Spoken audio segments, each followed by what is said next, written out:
Sheesh boys, what a crazy week. What happened? Well, I think I might know, but before I tell you what happened and what to expect next, go ahead and hit that like button and let's go ahead and get right into it. The Fed meeting ended today and they raised rates by 75 basis points, 25 basis points higher than previously expected before Friday when we had the CPI reading come in higher than expected at 7.9%. We're strongly committed to bringing inflation back down, and we're moving expeditiously to do so.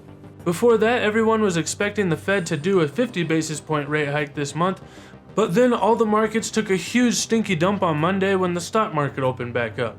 A 75 basis point hike got priced into the market when we had that dump on Monday, meaning that we may be in for a bit of a relief rally now since some of the uncertainty has finally left the market.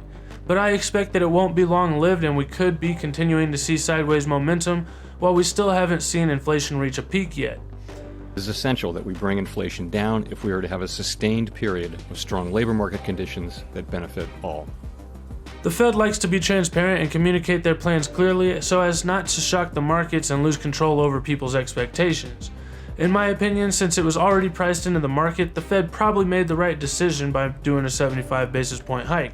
It was good to get it out of the way because when they finally realized that we're in a recession, it's going to be a lot harder to raise those rates further than if they just did it beforehand and get ahead of the data. That is so much higher now than it was in the 70s, and if the Fed raises rates too high too quickly into a slowing economy, then a lot of people are concerned that it could throw us into a full-on depression. The Fed says that the economy is still very strong and they don't see a recession in the future, but with the yield curve inverting for the second time this year already a few days ago and us already having one negative quarter of GDP, I'm about 95% sure we're going to officially probably see a recession when we get our next quarter results.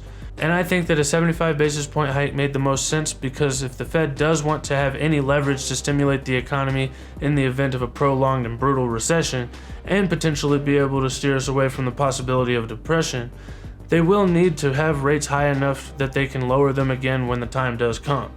If the Fed doesn't get inflation under control, then people could lose faith in what the Fed stands for as an institution, and Biden could blame the Fed for the economic woes that we're seeing so that his ratings don't continue dropping and Democrats will have a better chance in the midterm election. So to maintain their credibility, I believe that the Fed is probably willing to put us into a recession because they need to bring that inflation down under any circumstances, even though they said in the meeting today that causing a recession is not their goal.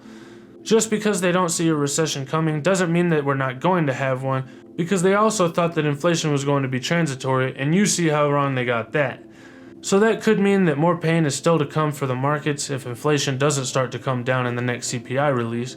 But when we do finally start to see that month-over-month reading come down and the Fed starts to be a little more dovish, the people who buy in at the bottom are going to be the people who make life-changing wealth in the next bull market, because the average person has been shaken out and they're probably going to be too scared to jump back in until things start getting back up towards the all-time highs.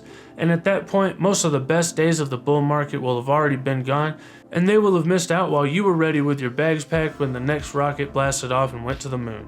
No one does know when that's going to be though. Bitcoin has never dipped below its all-time high from a previous bull market, but like I said in some of my previous videos, it certainly could happen because Bitcoin has never seen a financial crisis like our current situation, or a real recession in general. Also, in my opinion, it could just do it because many people think that it's not possible, and Ethereum did just dip down below its previous all-time high from the last bull market as well. Bitcoin's previous all-time high from the last bull market was about $20,000. And with it being just above that currently, I think it would be kinda crazy to say that that's not possible at this time. Fortunately though, there are some signs that we could be nearing the bottom and be in store for at least somewhat of a relief rally coming up soon. As you can see, Bitcoin usually bounces off of its 200-week moving average and it bottoms there or pretty close to there. Bitcoin could work below there like it did in the past, and it usually does act as pretty solid support. But with the RSI being lower than the bottom of the 2018 bear market or any weekly RSI on record, I'm not really sure how much further down the Bitcoin price can go without at least seeing somewhat of a relief rally. That means that we could have a little bit of a bounce, but it most likely would be short-lived because everything has been going lower recently except for food, rent, and gas. And the old saying goes that the trend is your friend until the end, and right now the trend is still pointing down. Hopefully, with the economy starting to slow down a little bit, we will be seeing inflation start to peak, and hopefully it'll start happening in the next couple of months. So then the Fed will start to hint that what they're doing is working, and whenever the Fed finally decides that what they're doing is working and inflation is starting to subside, then they can become more accommodative, and that's when we'll be able to go back to the moon. But until then, we'll just have to wait and see what the Fed has in store for us. Speaking of inflation, let me know in the comments what gas is where you live, because that shit's getting out of hand here. Thank you guys so much for watching, and I hope you have a wonderful day. I'll see you guys next time. Bye.